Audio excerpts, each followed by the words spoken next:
रे of light enters a glass slab A B C D. तो A B D C है, D C A B D C यहाँ पे लिखा भी है। As shown in the figure and strikes at the centre O. तो O पे strike कर रही है। कैसे? जितना आपको दिया हुआ है ये मैं बना दे रहा हूं।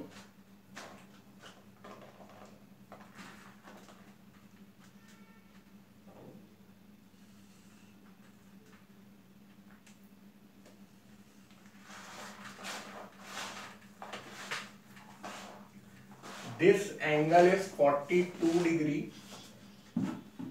ठीक है।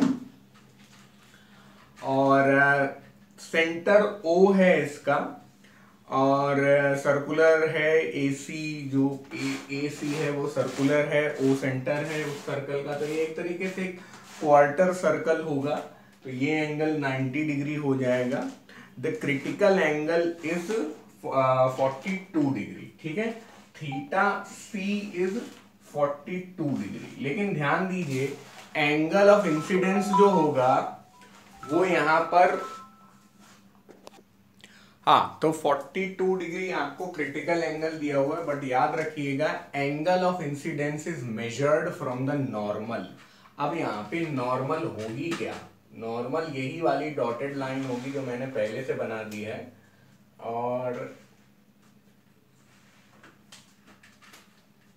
इस डॉटेड लाइन को और एक्सटेंड कर दिया है ना।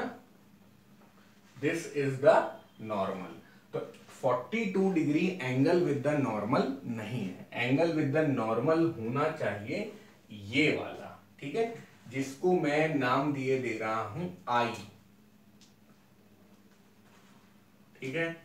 अब हम लोग ये जानते हैं ये थीटा सी 42 डिग्री है, तो आपको ये नहीं समझना है कि angle of incidence he 42 degree है। आप ये देखिए कि जिस तरह से डायग्राम है 42 degree plus I is equal to 90 degree.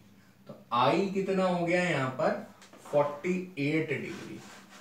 तो एंगल ऑफ इंसिडेंस जो है वो आपका क्या कैसा है? क्रिटिकल एंगल से ज्यादा है, ठीक है। क्रिटिकल एंगल से ज्यादा है तो यहां पर टोटल इंटरनल रिफ्लेक्शन होगा। टोटल इंटरनल रिफ्लेक्शन होगा तो ये कहां आ जाएगी? अंदर आ जाएगी।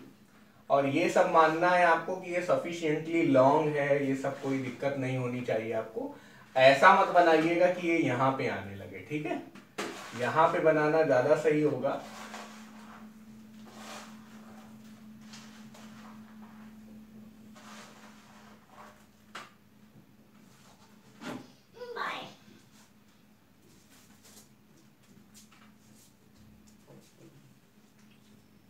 तो अब ये इधर आ गया तो ये 48 डिग्री हो गया, तो ये भी 48 डिग्री हो जाएगा, क्योंकि यस सर, क्रिटिकल एंगल आपको दिया गया है 42 और उससे ज्यादा है। फिर आप यहाँ पे बनाएंगे, यहाँ पे देखेंगे तो ये 48 है, ये दोबारा 42 हो जाएगा, है ना। यस देखिए सर, ये 42। 48 है, ये 42 है, ये 90 है। तो ये वाला एंगल कितना हो जाएगा? ये फिर 48 हो जाएगा और ये 42 हो जाएगा। ये ध्यान दीजिए, ये समझ में आ रहा यस है। सर, अगर अगर डायरेक्टली यस। समझना चाहते हैं तो देखिए ये 48 है, ये 48 है, तो ये 42 डिग्री होगा। और ये कैसे एंगल है? यस सर, बोलिए कैसे एंगल है? बोलिए किस तरह के एंगल है? Right sir, right angle. अरे राइट एंगल नहीं है, इन दोनों एंगल्स के बीच में रिलेशनशिप है अल्टरनेट एंगल्स का, अल्टरनेट इंटीरियर एंगल्स का, है ना भाई। ये लाइन और ये लाइन तो पैरेलल है आपस में, ठीक है। तो ये 42 है, ये 42 है। अब हमारा एंगल ऑफ इंसिडेंस जो है वो क्रिटिकल एंगल जैसा है। तो अब आप जो पॉइंट डी को थोड़ा सा इधर बना दीजिए, और आपकी जो लाल रंग की मोटी लाइट रे है वो अब ऐसे ऐसे जाने के बाद अब क्रिटिकल एंगल पे इंसिडेंट कर रही है, तो यहां पर ये सीधे आ जाएगी, ठीक है। बाकी स्टेटमेंट में जो भी चीजें हैं वो आप लिख सकते हैं, उसमें तो आपको कोई इशू नहीं होगा ना।